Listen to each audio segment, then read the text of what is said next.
Bienvenue dans cette vidéo où nous allons explorer l'arbitrage des obligations convertibles. Commençons par comprendre ce que sont ces instruments financiers uniques et comment ils fonctionnent. Les obligations convertibles sont des instruments financiers hybrides combinant des caractéristiques d'une obligation classique et d'une option d'achat sur action. Lorsqu'un investisseur achète une obligation convertible, il prête de l'argent à l'entreprise émettrice, tout comme il le ferait avec une obligation traditionnelle.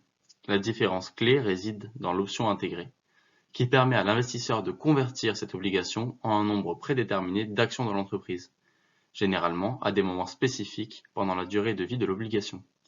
Pour illustrer ce concept, prenons l'exemple de l'obligation convertible Tesla, dont nous pouvons observer toutes les caractéristiques dans la capture d'écran Bloomberg présentée. Examinons maintenant la stratégie d'arbitrage d'obligations convertibles. Cette technique consiste pour un investisseur à acheter des obligations convertibles émises par une entreprise tout en vendant à découvert les actions de cette même entreprise. La logique derrière cette stratégie repose sur l'exploitation des écarts de prix entre l'obligation convertible et l'action sous-jacente. En achetant l'obligation, l'investisseur se positionne pour bénéficier de la hausse potentielle des actions, tandis que la vente à découvert lui permet de se protéger contre la baisse des prix de l'action.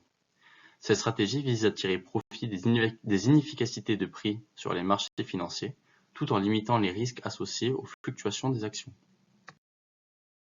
Attardons-nous un peu plus sur les différents risques générés par cette stratégie. Premièrement, le risque de crédit. Ce risque survient lorsque l'émetteur de l'obligation rencontre des difficultés financières, réduisant ainsi sa capacité à rembourser ses dettes. Deuxièmement, risque d'effet de levier. L'utilisation de l'effet de levier peut amplifier les pertes, rendant la stratégie plus risquée. Troisièmement, le risque de taux d'intérêt. Les fluctuations des taux d'intérêt peuvent affecter la valeur des obligations convertibles. Quatrièmement, le risque de liquidité. Il peut être difficile de vendre rapidement l'obligation ou de couvrir la position à découvert en action. Cinquièmement, le risque de modèle. La complexité des modèles financiers utilisés peut entraîner des erreurs d'évaluation. Et sixièmement, le risque de devise. Pour les investissements internationaux, les fluctuations des taux de change peuvent affecter la rentabilité. Regardons l'évolution historique et la situation actuelle du marché de l'arbitrage des obligations convertibles. Aujourd'hui, les encours des arbitrages sur les convertibles totalisent près de 25 milliards de dollars, montant le plus élevé depuis 2014. Malgré tout, il reste bien inférieur au pic de 100 milliards atteint en 2004.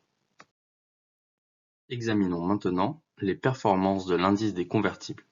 Cet indice, suivi sur Bloomberg, montre une tendance de croissance constante depuis sa création.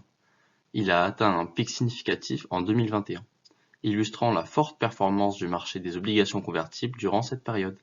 Cette ascension reflète la popularité croissante des obligations convertibles et la confiance des investisseurs dans ces instruments financiers.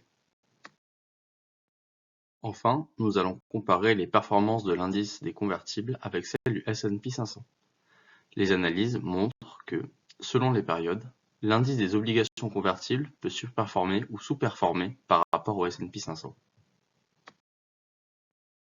Ainsi, les obligations convertibles sont des instruments financiers hybrides offrant un mélange unique de caractéristiques d'obligations et d'options.